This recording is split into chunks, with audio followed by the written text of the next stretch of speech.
sa mahiwagang burnay. Mula sa mahiwagang burnay. Sa mahiwagang burnay.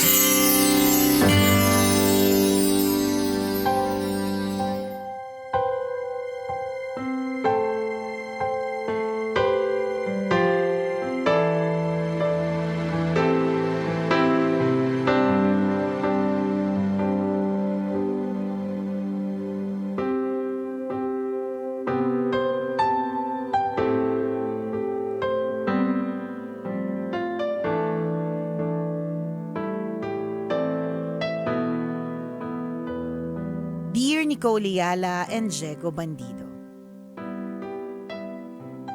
kumikinang na tambalan, itago nyo na lang po ako sa pangalang Jem, 31 years old.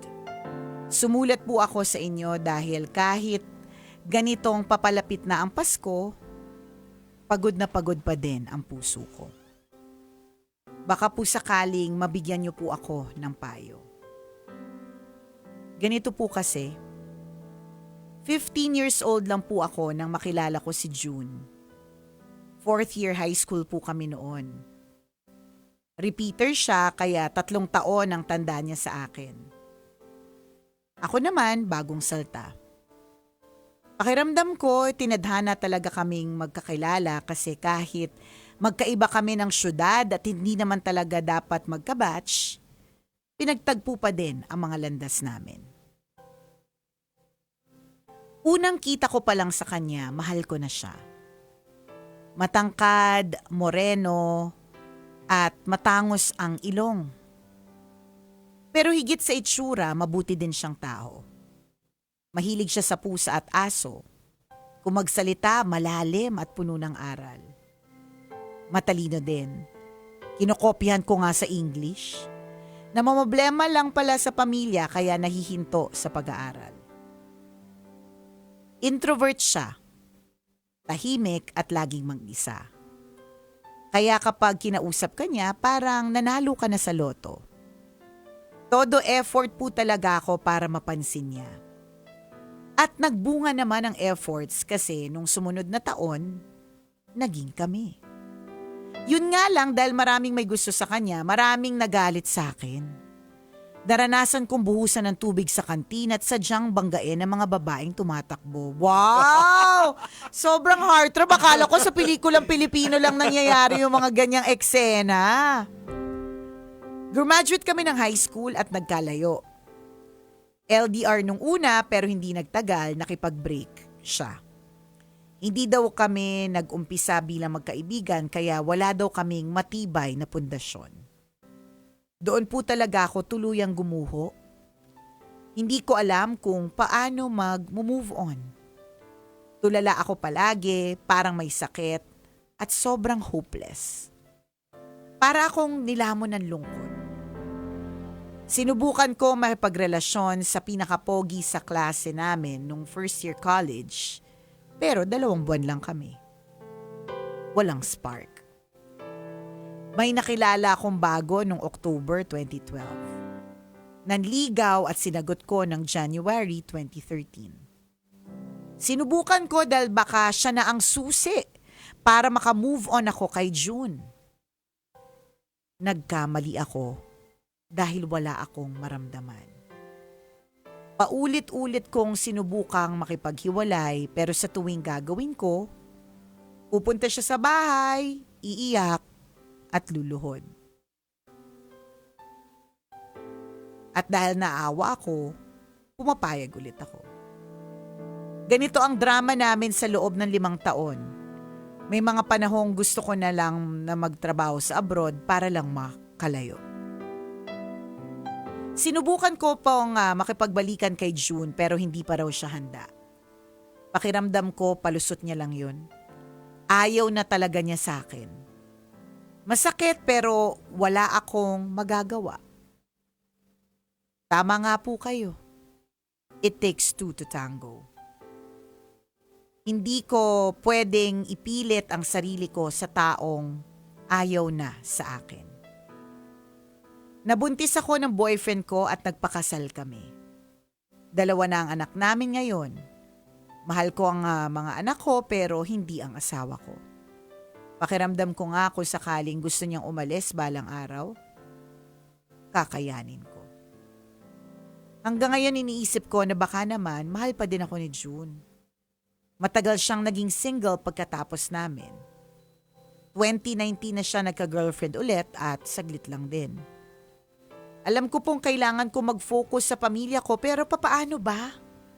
15 taon ko na pong iniiyakan yung mga pagkakataong namimiss ko siya. Hindi niya alam at wala siyang idea. Tahimik akong nasasaktan. Habang buhay na lang po bang may ganitong kirot sa puso ko? Paulit-ulit akong nagdarasal na sana mawala na ang ganitong pakiramdam. Ano po ba ang dapat kong gawin? Maraming salamat po sa pagbasa ng sulat ko. Ang inyong kumikinang na tagapakinig, Jem.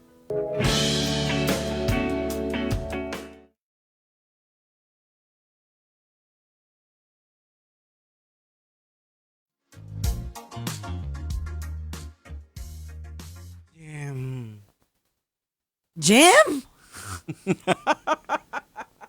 Paskong Pasko! Kaya mo tako sa'yo. Ganitong olats ako sa 2 Christmas party ko ha. Mais ka dyan. Ganitong walang gustong makipag-exchange sa electric kettle ko na napanalunan.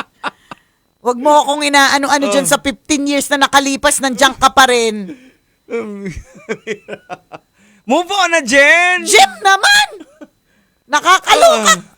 Di ba ako nagla-lunch?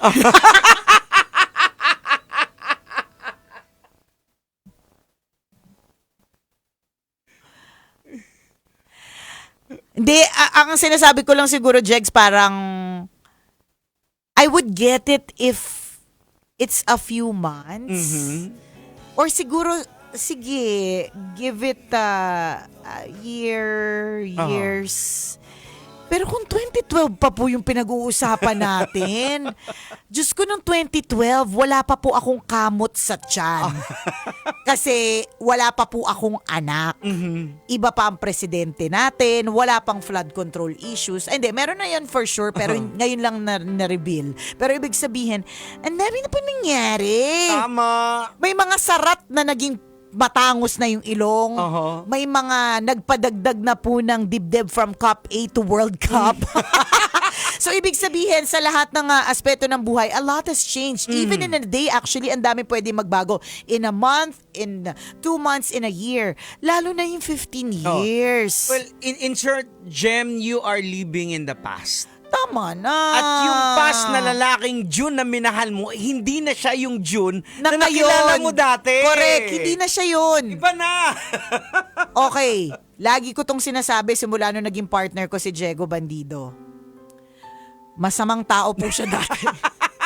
Pero ang hindi nagbago, yung saltik niya sa utak. Yung saltik niya sa utak nandyan talaga. Hindi, it's there. Alam mo yun, anytime na gusto niyang ilabas yung saltik niya sa utak, ilalabas niya. Isipin niyo, kagabi sa Christmas party namin, kapag kami nananalo, anong tunog ni Diego Bandido? Ambulance! Ambulance yung tunog niya, Diyos ko po.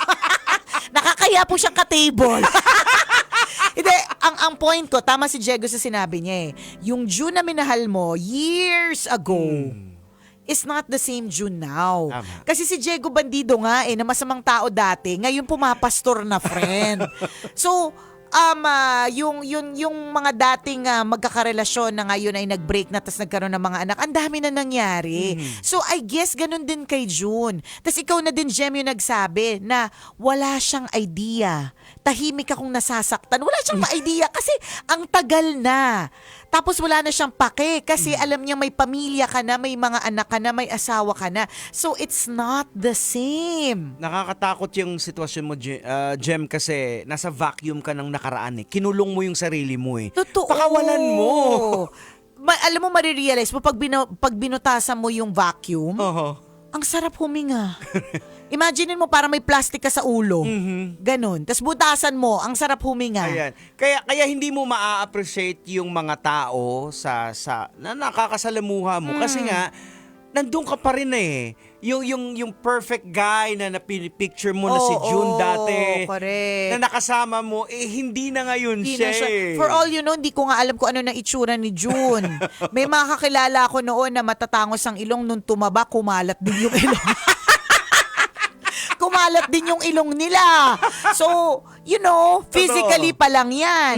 Iba pa yung emotionally, Correct. iba pa yung mentally. Oo. For all you know, nandun na rin si June sa levels ng serious. Hindi na siya yung kasing kwela nung dati. Iba na. Iba na. Hindi na talaga. May mga bagay talagang hindi nagbabago. So for example, sabi ko nga, perfect example ko yung kay Diego. Madami nagbago sa kanya in terms of ugali, in terms of attitude, in terms of work ethics, ganyan. Pero yung Celtic sa utak, nandun pa din. So ako din, in my part, parang masasabi ko, madami na rin naman talagang nagbago sa akin. Pero ang hindi mababago sa akin, yung kaartehan ko, nandun pa rin siya eh. Nakukontrol mo na Innate. yung pag-share. Yung pag-share, May preno na. kayang magpreno, di ba? Nagiging mature na rin pinipili tayo. mo na. Pinipili ko na din, ganyan. Pero yung kaartehan, hindi din siya nawawala. yan. Nandun. Basic yan. Basic. Nandyan pa rin, maarte pa rin siya. So, may mga ganon. So, I guess, meron ka pa rin mahal tungkol kay June, but there are so many things na nag-change na din kay June. He's not the same person. Jem, ikaw na lang ikaw na lang tong nandyan sa 15 years ago. Jem naman, 15 years ago, hindi pa masyadong malinaw ang cellphone, wala pang AI. VGA pa yata yun. Correct! At saka nung 2012, hindi ko to makakalimutan kasi pag nag-throwback ako ng mga pictures and videos nung buntis ako, ay nako, camera 360 lang ang app. Lahat ng ilong ng mga tao doon halos mabura na sa sobrang sa sobrang filter. Ang puputi ng mga tao. So imaginein mo yun. Tapos ngayon nandun na tayo sa world ng AI. A lot has changed. Correct. And you owe it to yourself. Kaya ka nasasaktan pa rin kasi nandyan ka pa rin. Kaya nga pakawalan mo na yung sarili mo, Jem. Buti nga, sabi mo tahimik kang nasasaktan. Buti nga hindi ka na nahimik ngayon. Nagsumbong ka na, nagsabi ka na sa amin, 'di ba? Hindi ka namin kakampihan, Jem. Sa pagkakataong ito, you're not a gem. Bato ka. Hindi ka gem, bato ka. Mayos ka naman. Kasi it's unfair sa mga tao na nasa paligid mo. Correct. Diba? Na namumuhay ka sa nakaraan, hindi mo nakikita yung effort nila, and you can't find love unless na pinalaya mo yung sarili mo sa past. Kawawa naman yung asawa mo, sa totoo lang, siya talaga yung lugi din talaga dito. Kasi syempre, iba din naman yung love for the kids. Pero, tsaka lagi mo tatandaan, di ba sabi nga sa hierarchy, sa pagkakasunod-sunod ng priorities, 'di ba? It's God, spouse, and kids. So ibig sabihin, doon tayo sa spouse kasi ang mga kids eventually they will leave us. Aalis. Tapos ang matitira sa bahay, yung asawa. Uso kung nandun ka pa rin sa pas mong yan, Jun na yan, ang pinakain niya ni Jun sa'yo. Siguro Jem, siguro it's about time na you seek, halimbawa, yung mga spiritual na makapagtulong sa'yo, or it could be a professional medical help kasi posible kasi na nag-lock yung utak mo Pwede doon din. sa image. Pwede. Kasi parang para sa akin parang ang hirap naman na yung mahal mo pa rin yung tao na 15 years ago. Attraction siguro nandun. Pwede sigurong pag nakita mo may konting pa rin yung pero ng konti kasi parang ko to dati ganyan. Pero bang yung hindi mo mahalin yung asawa mo, yung nandun ka pa rin sa space na meron kayo dati. Wala ka nang kasama sa space na yun Or hindi natin alam, baka mahal mo naman talaga yung asawa, pero yung image is naiiwan sa utak mo is yung June. Diba? Kasi hindi ka makakatagal sa isang relasyon kung hindi mo mahal yung tao. Yun din naman talaga. Diba? Oo. Mabubusin ka, maghihiwalay kayo. Correct. Although sinabi niya, pag nag-aya yung asawa niya ng paghihiwalay, mag-oo siya. Pero hindi mo pa rin naman hinihiwalay. So, there is still a part of you. Sa utak mo lahat nangyayari yung mga My gosh, may tumalo na sa utak ko. May tumalo na sa kaguluhan ng utak ko at ikaw yon, Jem. Nakaka-lurks. So yung chaos nangyayari sa utak mo, Jem Wala naman sa labas, wala ka naman na ikwento na 'di ba? Oo, wala. Yung ang tungkol sa Tsaka- asawa mo. At saka wala ka okay namang naman. ginagawa. So sa utak mo lahat. Oo, nasa utak mo lang lahat. Baka nga hindi mo na rin mahal eh.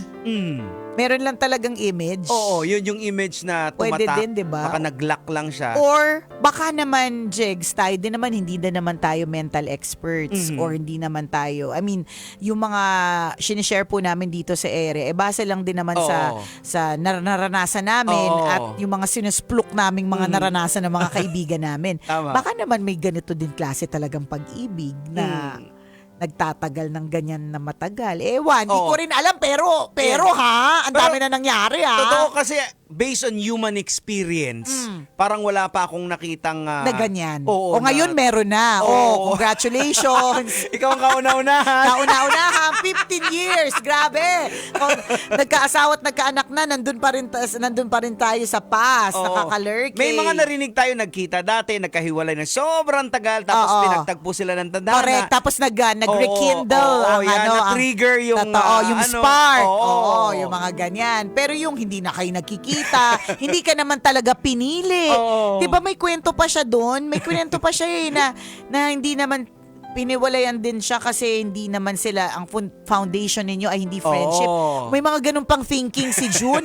Sa totoo lang, alam mo, maganda din naman talaga maging foundation ng isang romantic relationship, ang friendship. Pero hindi lahat nag-uumpisa sa friendship ha. Eventually, they become friends. Ganon. At saka ito din, Jem, ang pag-isipan mo na mabuti yung taong sinasabi mo na nagmahal kay June, that was 15 years old. Correct. So ikaw ilang taong ka na ngayon? Ay, 31. oo nga. Bata pa kayo. Hindi na ikaw yun eh. Ang nakakaloka dito, ikaw 15 years old pa rin. Oo. Si Naiwan ka June- doon sa 15 years Correct. old eh. Si June 31 na. Oh my gosh. Nakakalurky ka, Jem. Hindi ko kinakaya ang mga bagay-bagay, Diba? Jem. Nandun ka pa rin sa 15 years old na Jem. Hala ka, Jem. So kaya nga sabi ko, Opo. kinakailangan mo ng pwedeng spiritual advisor o you seek professional help. Mentally, no? Oo. Kung paano, baka merong exercises, brain Oo, yan. exercises na trigger na alisin yung ganitong memory. Paanong exercise Hindi ko nito? sure. Kaya nga sabi ko baka by brain Ikaw, anong ginagawa mo? exercises. Sa utak ko, wala. Ano lang, pagka ganito nagulo, kunyari, gulong-gulo, di ba? Oo. Ang dami kasi nangyari sa brain ko eh.